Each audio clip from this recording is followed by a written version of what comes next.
Swastiastu. Halo semua, jadi di sini saya akan memaparkan materi bagaimana integrasi ajaran agama Hindu di kehidupan modern. Baik, sebelum memulai, perkenalkan nama saya Niputu Natasha Putri Ari Pernami dengan NIM 25130410558 dengan Prodi Pendidikan Biologi kelas 1B.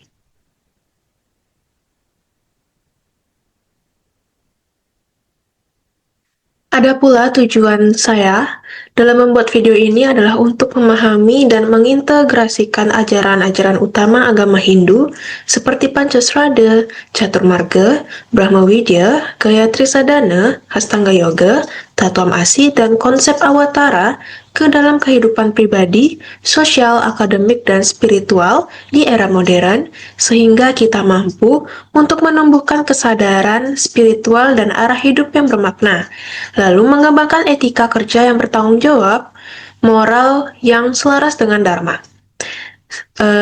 Setelah itu menjaga keseimbangan pikiran dan kesehatan batin melalui praktik spiritual, mengamalkan nilai-nilai pengabdian tanpa pamrih dalam kehidupan sosial, mewujudkan kecerdasan spiritual dan kesucian pikiran dalam proses belajar, dan yang terakhir, menjadi pribadi yang beriman, berilmu, dan beretika di tengah tantangan globalisasi dan juga digitalisasi. Baik, pertama-tama saya akan membahas pentingnya kontrak kuliah dalam pembelajaran agama Hindu.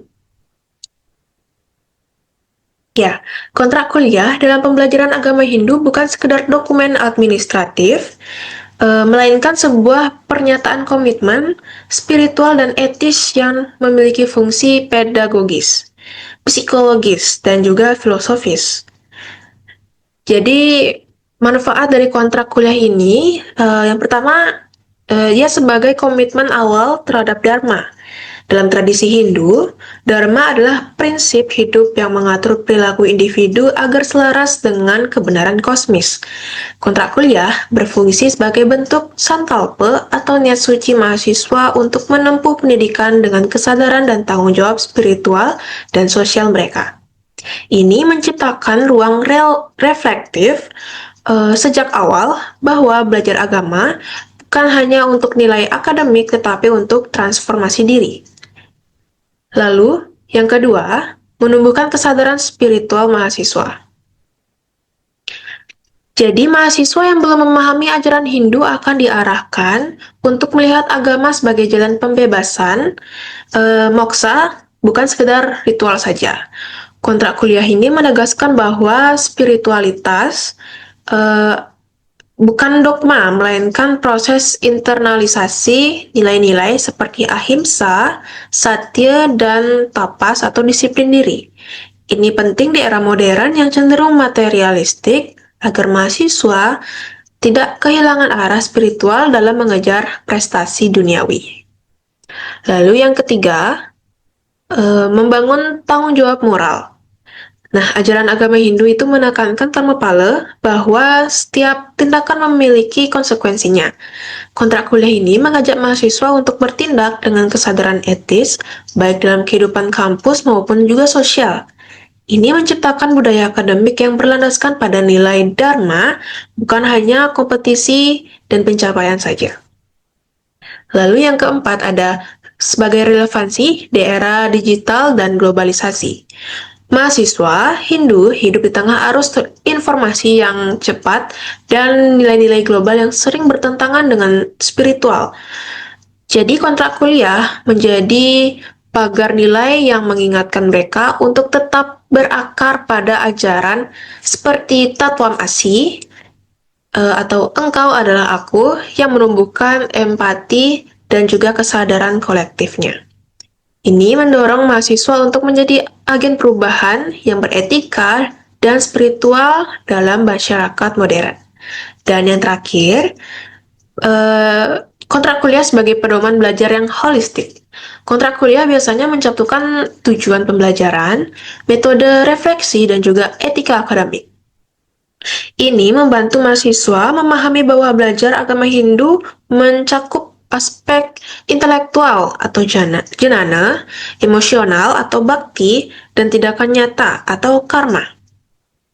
Dengan demikian, kontrak kuliah menjadi alat pedagogis yang mengintegrasikan teori dan praktek spiritual.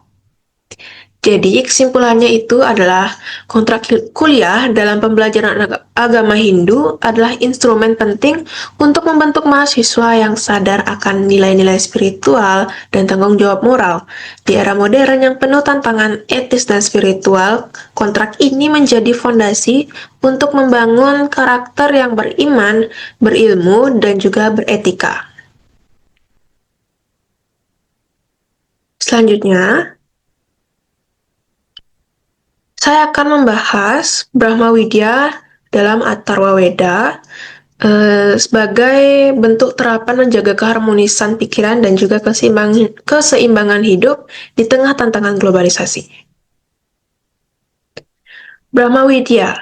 Nah, jadi Brahma Widya itu adalah pengetahuan tentang Brahman, yaitu hakikat tertinggi yang melampaui bentuk dan pikiran.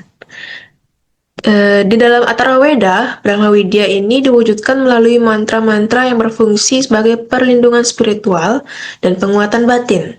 Berikut analisis penerapannya. Jadi yang pertama, Brahma Widya sebagai pengetahuan transendental. Jadi Brahma Widya ini mengajarkan bahwa segala sesuatu berasal dari sumber ilahi, yaitu Brahman itu sendiri.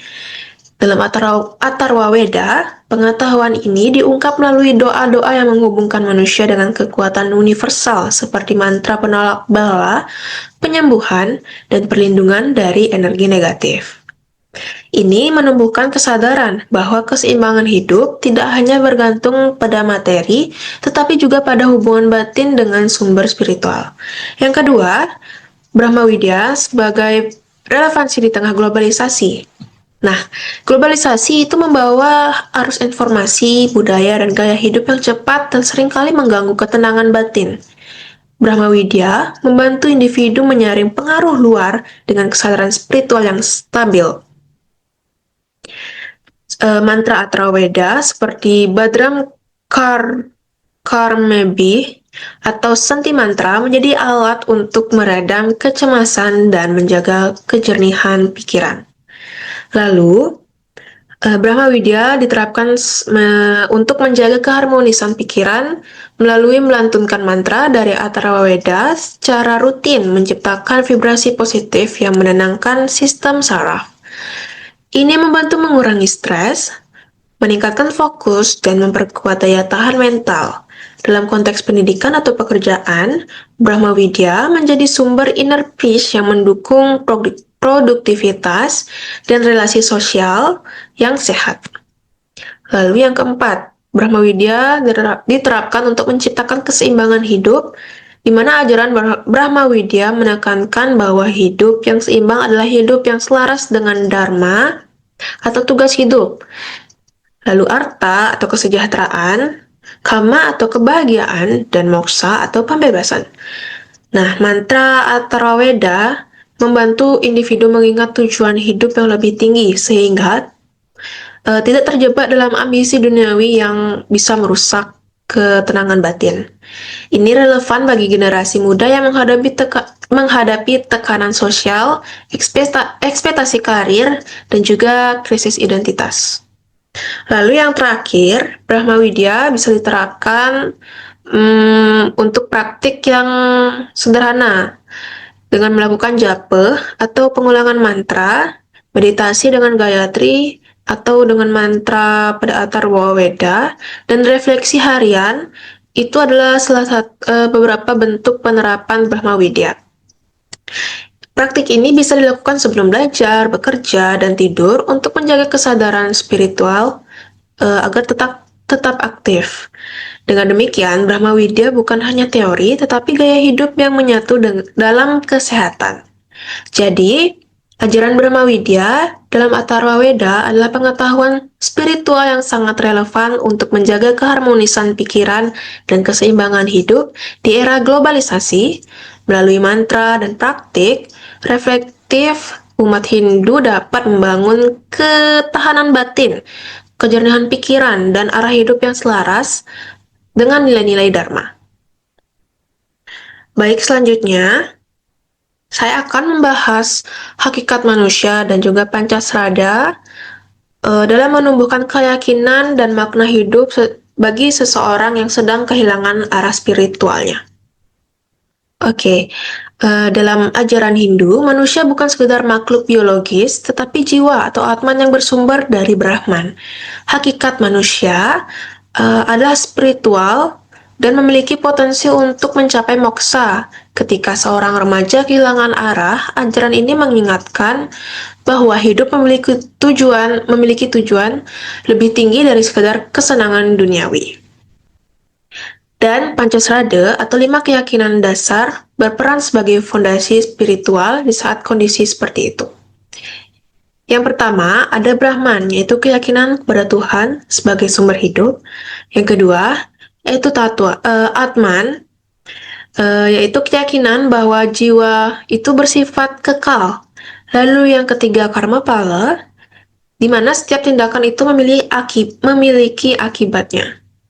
Lalu yang keempat ada Punarbawa, yaitu kehidupan berulang sebagai proses penyempurnaan, dan yang terakhir yaitu Moksa, di mana artinya adalah tujuan akhir berupa kebebasan dari penderitaan.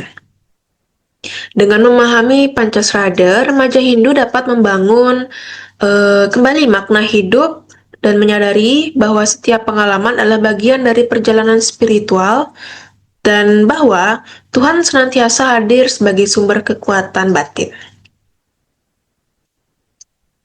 Selanjutnya, saya akan membahas catur marga dan juga tempat suci. Jadi, diceritakan bahwa di suatu desa terdapat profesi yang sangat beragam.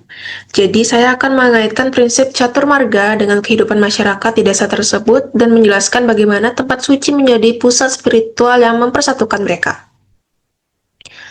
Nah, jadi kan catur marga itu adalah 4 jalan menuju moksa. Yang pertama ada bakti marga, di mana penerapannya itu melalui cinta dan pemujaan kepada Tuhan. Lalu ada karma marga, melalui kerja dan pengabdian. Yang ketiga ada jnana marga, melalui pengetahuan spiritual. Dan yang terakhir ada raja marga, yaitu melalui meditasi dan pengendalian diri. Nah, jadi profesi yang pertama yaitu petani dan pedagang. Mereka menempuh jalan karma marga karena mereka bekerja keras dan demi kesejahteraan bersama tanpa mengharapkan pujian. Lalu, guru menempuh jnana marga karena mereka menyebarkan pengetahuan dan membimbing generasi muda menuju kebijaksanaan. Lalu, ada seniman di mana ia menempuh jalan bakti marga dan jnana marga karena karya seni mereka menjadi bentuk pemujaan dan juga refleksi spiritual. Lalu yang terakhir, individu yang mendalami meditasi dan pengendalian diri itu menempuh raja marga, di mana itu dia menjaga keseimbangan batin dan spiritualitas pribadi yang dimilikinya. Lalu peran tempat suci untuk berbagai profesi yang sudah saya sebutkan itu adalah dia berfungsi sebagai pusat spiritual dan sosial, serta tempat suci itu menjadi ruang transenden yang melampaui perbedaan profesi, status, dan juga jalan hidup. Ya, jadi secara inti, tempat suci itu menjadi titik temu spiritual, tempat semua marga bersatu dalam niatnya dan pemujaan, dan di sana perbedaan profesi dan jalan hidup dilebur dalam kesatuan nilai dharma, menciptakan harmoni sosial dan juga spiritual. Lalu selanjutnya saya akan membahas Hastanga Yoga dan Pranayama atau Surya Namaskar. Jadi saya sudah menganalisis manfaat Hastanga Yoga dan Pranayama bagi kesehatan jasmani dengan ketenangan batin. Saya juga mengetahui bagaimana Surya Namaskar ini dapat menjadi bentuk nyata latihan spiritual bagi generasi umat Hindu. Jadi Hastanga Yoga dia terdiri dari 8 tahapan, yaitu yama, niyama, asana, pranayama, pratyahara, Dhyana, Dharana, Dhyana, dan Samadhi. Ini adalah sistem latihan spiritual yang menyatukan tubuh, pikiran, dan jiwa. Nah, salah satunya pranayama, di mana dia proses pengaturan nafas.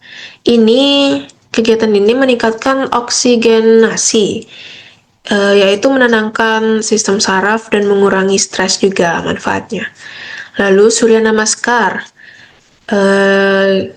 ini adalah jenis yoga yang biasanya dilakukan di pagi hari. Maka disebut juga nama lainnya salam kepada matahari.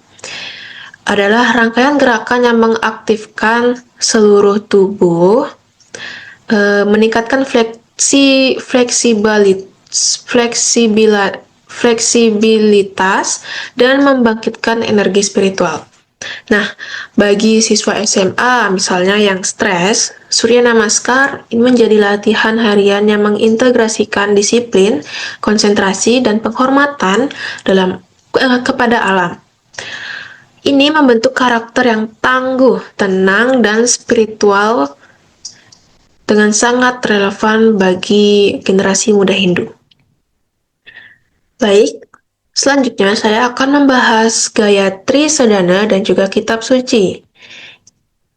Bagaimana filosofinya dan hubungan dengan pengalaman kitab suci dalam menumbuhkan kecerdasan spiritual serta kesucian pikiran. Baik, Gayatri Sadhana. Pertama-tama, Gayatri Sadhana adalah praktik spiritual yang melantunkan Gayatri Mantra, doa kepada Tuhan sebagai sumber cahaya dan kebijaksanaan. Mantra ini berasal dari Rig Veda dan berbunyi Om Bhurvaswah Tat Savitur Varenyam Bargo Devasya Dimahi Dhyo Yona Prachodayat. Nah, makna filosofinya itu, yang pertama, memohon penerangan batin. Yang kedua, menyucikan pikiran dari kebodohan dan juga keraguan. Lalu yang ketiga itu adalah menghubungkan diri dengan sumber pengetahuan ilahi. Nah, dalam upacara Saraswati, Gayatri Sadhana menjadi gerbang menuju pengalaman kitab suci Weda. Ini menumbuhkan kecerdasan spiritual, menjadikan belajar sebagai proses suci, dan membentuk karakter yang berilmu dan juga beretika. Selanjutnya, saya akan membahas awatara dan juga orang suci. Di sini saya akan menjelaskan konsep awatara dalam agama Hindu dan hubungannya dengan peran orang suci sebagai penjaga dharma di dunia. Nah, sebelumnya saya akan menjelaskan apa itu awatara. Awatara adalah manifestasi Tuhan yang turun ke dunia untuk menegakkan dharma dan menghancurkan adharma. Contoh klasiknya itu seperti Rama dan Krishna. Nah, dalam konteks modern, tokoh yang menyebarkan perdamaian dan kebaikan universal tanpa pamrih dapat dianggap sebagai awatara zaman ini, bukan secara literal, tetapi sebagai perwujudan nilai-nilai ilahi. Dan orang suci berperan sebagai penjaga dharma itu sendiri, di mana mereka menjadi teladan hidup spiritual, menyebarkan ajaran kasih, kejujuran, dan pengabdian, dan serta menjadi penyeimbang dalam masyarakat yang penuh kekerasan dan juga konflik. Jadi, awatara dan orang suci ini bersama-sama menjaga keseimbangan dunia dan menginspirasi umat untuk hidup sesuai dengan dharma atau berbuat kebaikan. Selanjutnya, saya akan membahas Tatwam Asi dan etika kerja.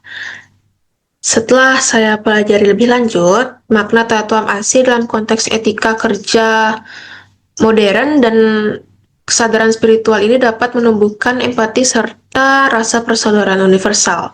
Nah, di mana Tatwam Asi itu kan artinya engkau adalah aku. Ia itu ajaran tentang kesatuan semua makhluk. Dalam etika kerja modern, ini menjadi prinsip spiritual yang mendorong empati terhadap rekan kerja, penghormatan terhadap perbedaan, serta penolakan terhadap eksploitasi dan juga diskriminasi di suatu tempat.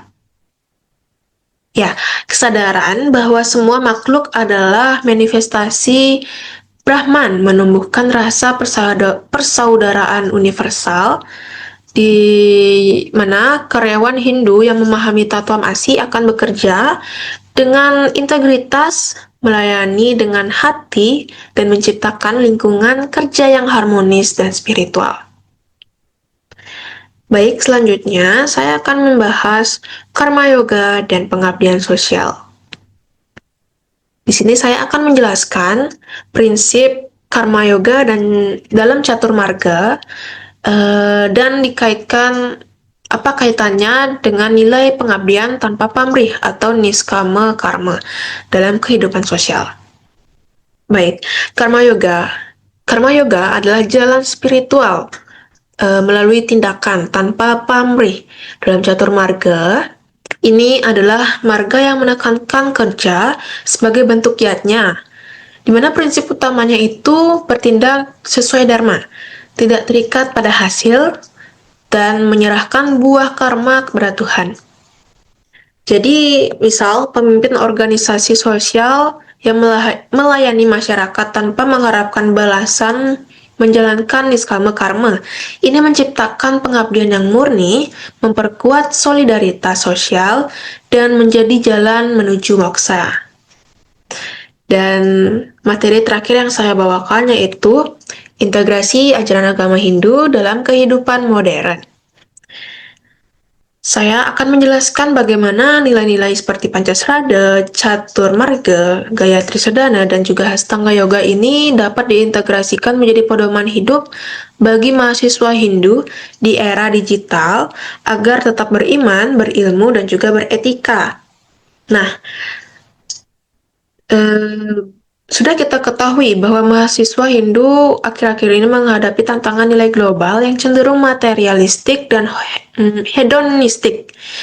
Integritas ajaran agama Hindu menjadi solusi spiritual dan etis, yaitu nilai-nilai Pancasrada, di mana ini bisa membentuk fondasi iman dan arah hidup.